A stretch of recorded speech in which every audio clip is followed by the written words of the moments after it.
All right. So I haven't posted in. Oh, actually, I want to start off the video by saying this. If you don't have time to watch the whole thing, either save it and get off because you ain't gonna get anything from it, or just stick around. But that's besides the point. Um, what I've been struggling with right now is you'll notice I haven't posted, right. It's supposed to be kind of a journey along the way.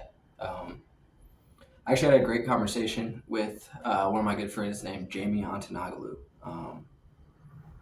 And he said, dude, he goes, I saw the first video. He goes, where have the videos been? And honestly, I haven't done it because it was a lot. It was a lot that I was going through. And as transparent as I was during the first video, I didn't know how to be my authentic self because nobody's ever seen that. Nobody understands what I've been through. I allow people to see what I want them to see. So that's kind of what I'm going to go over today, right?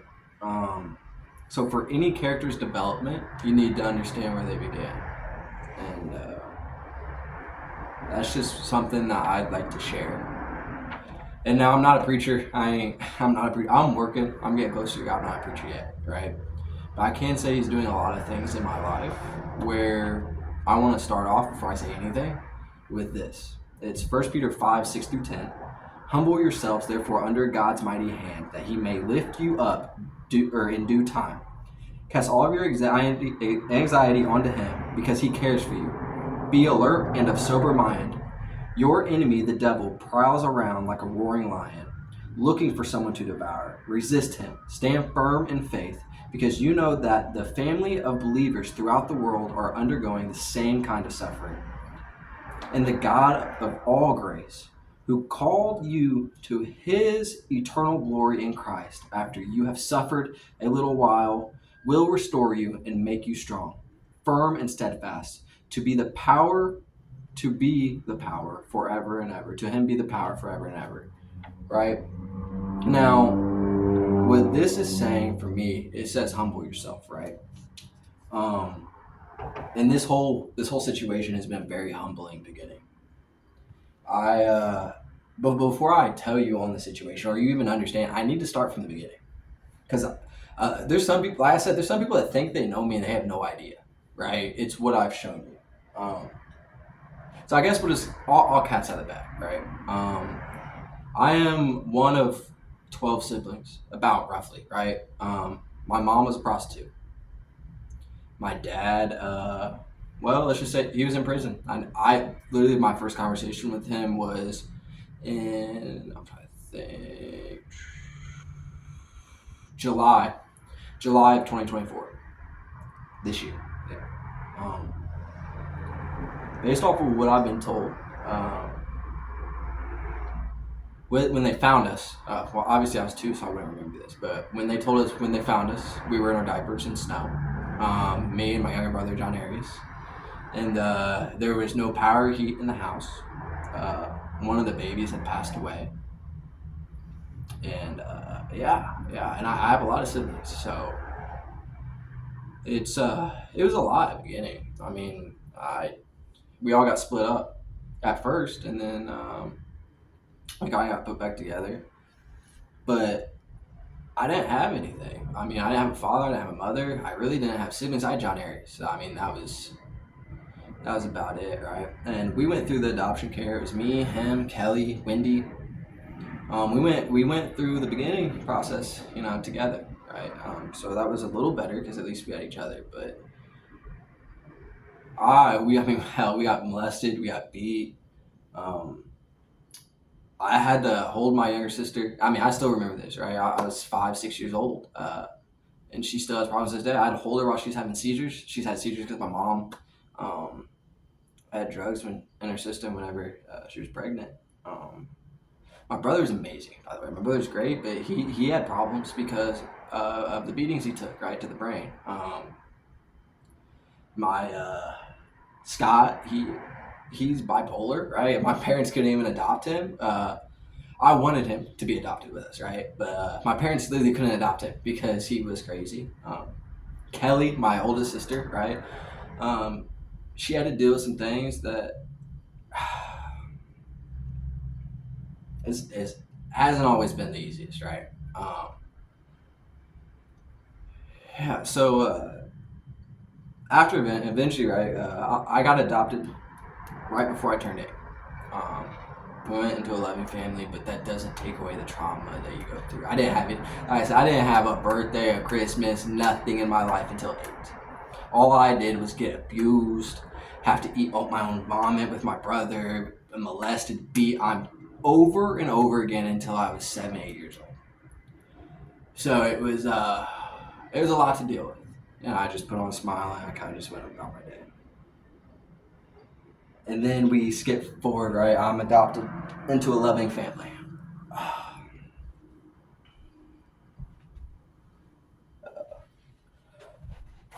My family is very loving, but they've always been there. They're great people. And it's everything that you would wish that you were born into, right? Coming from a broken home, dealing with all this stuff, it wasn't just like this great place to go, to be honest, right? I was very fortunate for the position that God let me be in. But as I got older, I became resentful. Felt like nobody understood because nobody did understand, right? All due respect to my younger brother, because he is, like I said, I wish I had the mental capacity that he does, because he doesn't let things hurt him. But he never had to deal with it, right? It's like he just forgot, right? Um, every time anybody asked questions, I was the one they went to. Every time that when we were younger, when he was getting beat, I was the one who had to step in front. I just for me, it weighed in a little more because he doesn't remember holding my sister when she was having a seizure. He doesn't remember Kelly. He doesn't really remember Scott like that. Like he doesn't want to. His brain kind of blocked it out. Um, so then, as I got older, right, I went to all white school, which I'm not that dark. Don't get me wrong. I'm light skinned, but I ain't dark or anything like that. But I had a problem because me and my brother were like the only black kids at that school. Right, there was a couple other ones, but like, and we ain't even fully black, but like coming to an all white, I didn't know where I didn't know where I fit in. I didn't even know I was black at the time, right? I thought I was Mexican because you see the picture. Right? I thought I could have been anything. I didn't know. I didn't know. I didn't even know if me and my brother were really brothers yet, right? Because it's just a lot that my parents didn't know because my mom was and my dad. Yeah. But so eventually it got to a point where dude, I was just acting out. I got sick my senior year of high school. This is right before I moved out.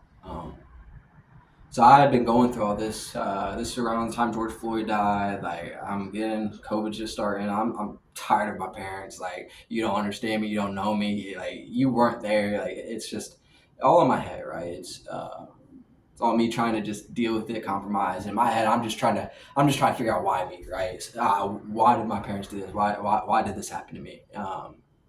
So then I got sick. I don't know if most of you know. I don't know if most of you know. I weighed like 168 ish in high school, right? I was decently well toned, but by the time it was probably about a couple months after high school, I got sick and I had lost like 25 pounds in a matter of like 2 weeks, a week. I had 104-degree fever for 2 weeks, 3 weeks.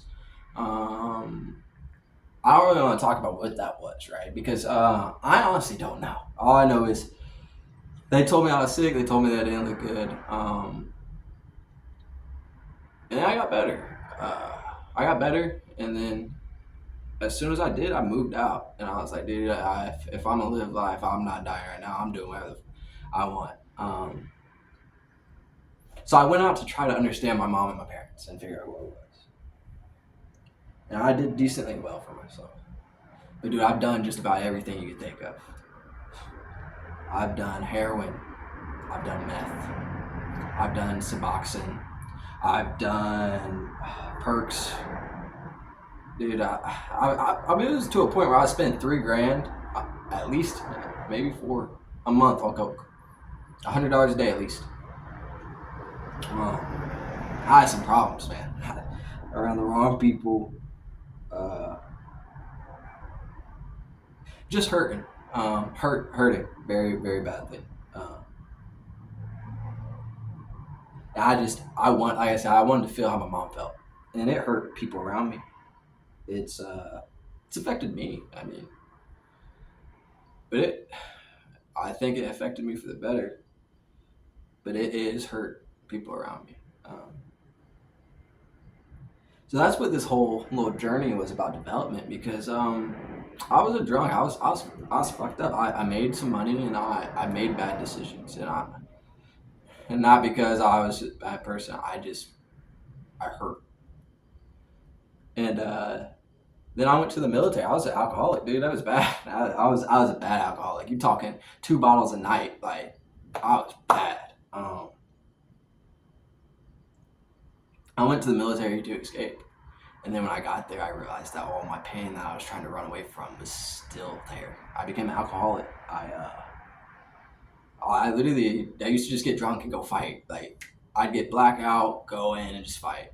Like, it was retarded. It was retarded. I went back and, dude, there's every drug. And believe it or not, military has every drug. That time it wasn't as bad. That time it was just like a one-time thing. But it was this that made me realize, like, you need to deal with yourself. You need to deal with your problems. You need to figure out your purpose. And that's why I left the military. They gave me the option to either stay in or leave. And I left. And now my journey, I'm in California. Now, I mean, at this point, it's been, I believe, 6 weeks. I got out of the military August 20th with not a clue in the world what to do. But for some reason, I felt like God told me to come here. And things have been a blessing. I spent about a month on a bench. And I'm going to introduce you to people that have helped me along the way because so far I've been very blessed. I got here with $100. And I've been slept on a bench for about a month. When I first went to come here, right? I didn't know whether I was gonna come. See, I made that video. I didn't know whether I was gonna come. And I probably should have shared this with you earlier. Actually went to the library, and when I went to the library, there's a book called Good Morning Holy Spirit by, I think it's Benny Hinn. I always forget to say his name. But yeah, I walked in. That was the first thing I saw. So I got it, and like I said, I had $100 in my account. I didn't know, truthfully, whether I was gonna blow it all on weed, get high as fuck, call my mom, and just be like, "Get me out of here." Truthfully, if I would have done that, I don't know how I'd feel. I definitely wouldn't be on the same page. But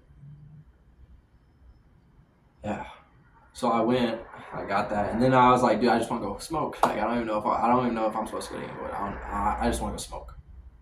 So I went to the train station actually. And some dude let me hit his pen.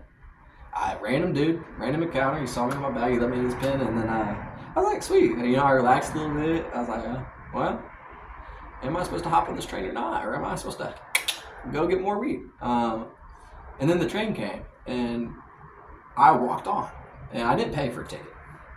So in my head, I was like, if God wants me to go, I'm not gonna have to pay for a ticket. And I got on there. The lady said, "You just got out of the military, right?" I said, "Yeah." She goes, "You're free." I get here, right? And I'm not gonna lie to you. I buy weed and I buy Nick. First thing, money's gone. I need to go to Planet Fitness and I need to get a locker. And they're genuinely some of the best people I've met here so far. And I haven't talked to them very much, but the dude literally helped me. He said he'd watch over my stuff. He didn't even make me pay at first because the system was down. He just let me put it in there and figure my stuff out. And that was like, him just being nice to me was genuinely like made my first day. Because after this, it gets much worse. I ended up going outside, sleeping in the grass where, I got sprayed on. I got sprayed by sprinklers. But yeah, and the more I've been on this bench, the more I've been looking at my life and realizing the whole reason I went through that is to be a blessing. God is going to do things through me to affect other people. Now, whether that's the story or that's helping, I don't know what that is. I'm just hoping to give you guys a little bit of something. Because if things can work out for me, then I know for a fact they can work out for somebody else. And it's only by the glory of God. Now, through this journey, from now on, what I'm going to do is you guys are going to be there every step of the way. I'm going to share my experiences about my life and how it's affected me to hopefully someone doesn't ever feel this way again. If you're going through the adoption care, if you're being molested, if you're being abused, if you have a drug problem, if you don't know what your purpose is in life and you want something, tune in. Because this vision's about to be something big. And this is the true, authentic me. No more lies, no more fake crap. It's me. And I've never told anybody. There are 4 people that know this story. Other than people that went through it. Other than the people that went through it. Because there are people that went through it and it sucks for my family. I'll tell you that. But those 4, Luke Pierce, Jamie, Keaton,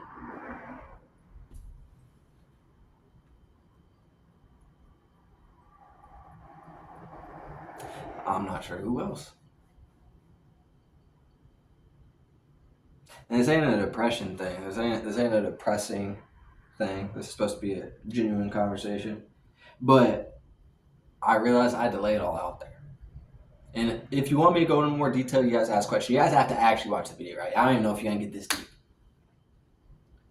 But my job here and what Jamie helped me realize, I hope we have podcasts together, because my job here is to show through my experiences how God has changed my life. How, right? Because I'm going to tell you what, I ran, I fought, I've kicked, I've screamed, and every single time I come back. So if that sounds like something you're looking forward to watching, join the podcast. And actually, it's actually great, because I want everything I do to be for other people, right? Whatever this looks like, I don't even know what this might have 10 people for 10 years. I don't know. It might not work out, but my vision for this is the podcast, and the podcast is going to be called Your Vision Podcast, and I want everybody to come on there and speak about what's going on in their life. Like, we ain't hiding no fake. There is no more fake stuff in my life. I want the real, genuine, authentic you. Now I'm gonna set this up. I'm gonna have phones. I'm gonna have stuff, and it's coming. If you have a problem and you just need somebody to talk to, just get it off. Call in. If you want to hear about all the screwed up shit that I'm doing, that I've done, just call in. If you want to see how you can actually impact a community, call in. And I ain't got nothing right now. I ain't got nothing. But I'm telling you what, God has blessed everyone with a gift.